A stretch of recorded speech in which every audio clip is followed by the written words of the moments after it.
سلام دوستان گلم، امروز اومدیم ورزش رو با هم شروع کنیم. میخوام چند تا حرکت بزنم یاد بگیرین برین کیف کنین. اولیش اینه، نمیدونم چه فهمین بازار قوی میکنه. میان اینجا میشینید اینو میگیرین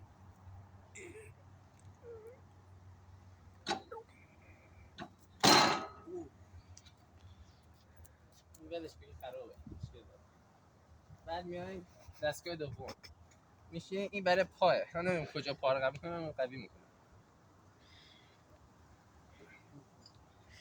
بریم بعدی. اینم کاری نداشت.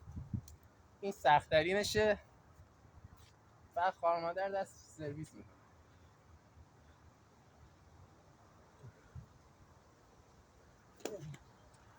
لگنم شکست. خب دوستان امروز تموم شد. ورزش کلا دیگه ولش کنه. این تهش همینه. سخته. خدا نگهدار.